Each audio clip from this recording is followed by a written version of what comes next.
আজকে হেফাজতের ইমেজকে ব্যবহার করে রাজনৈতিক ফায়দা নিয়ে এক পক্ষকে জুলাই অভ্যুত্থানের গণনায়ক বানানোর অপচেষ্টাকে আমরা রুখে দিব।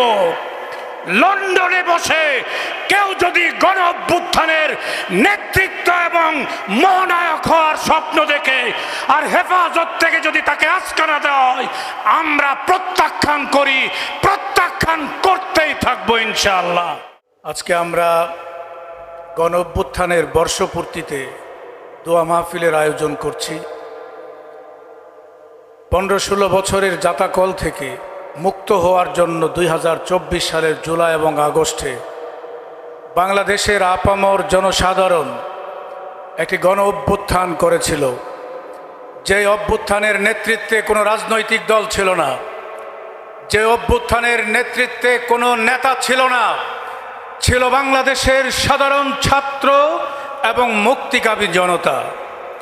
সেই অভ্যুত্থানের নেতৃবৃন্দের সাথে, ছাত্র জনতার সাথে হেফাজত একাত্মতা ঘোষণা করেছিল। হেফাজত রাজপথে নেমেছিল।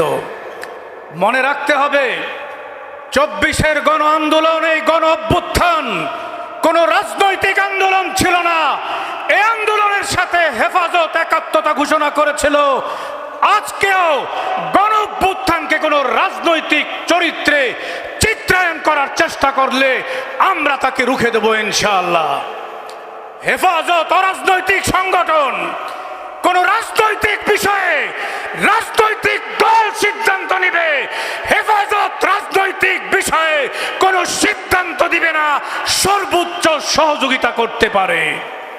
আজকে হেফাজতের ইমেজকে ব্যবহার করে রাজনৈতিক ফায়দা নিয়ে এক পক্ষকে জুলাই অভ্যুত্থানের গণনায়ক বানানোর অপচেষ্টাকে আমরা রুখে দিব। লন্ডনে বসে কেউ যদি গণ অভ্যুত্থানের নেতৃত্ব এবং মহানায়ক হওয়ার স্বপ্ন দেখে আর হেফাজত থেকে যদি তাকে আস্কানা দেওয়া হয়, আমরা প্রত্যাখ্যান করি, প্রত্যাখ্যান করতেই থাকবো ইনশাআল্লাহ। বন্ধুরা আমার, হেফাজত অরাজনৈতিক ভাবেই চলবে। শেষ কথা বলি, হেফাজতে ইসলামের কাজ হলো দেশের ইসলাম, স্বাধীনতা, দেশের এই যে বর্ডারকে রক্ষা করার দায়িত্বে তারা আন্দোলন এবং সংগ্রাম করবে। আজকে আমরা লক্ষ্য করছি মানবাধিকার কমিশন বাংলাদেশে আসতে চায়। এই মানবাধিকার কমিশন বাংলাদেশে আসলে বাংলাদেশের স্বাধীনতা বিপন্ন হবে, বাংলাদেশের অস্তিত্ব বিপন্ন হবে, বাংলাদেশ হুমকিতে পড়বে। পরিষ্কার আমরা বলতে চাই, এই এলজিবিটি সমকামী তাদের নেতৃত্বে বাংলাদেশে যদি মানবাধিকার কমিশন আনে, হেফাজত ঘরে বসে থাকবে না ইনশাআল্লাহ। আমরা আন্দোলন করে এই মানবাধিকার কমিশনকে বাংলাদেশে আসতে রুখে দিব ইনশাআল্লাহ। আপনারা রাজি আছেন তো ইনশাআল্লাহ?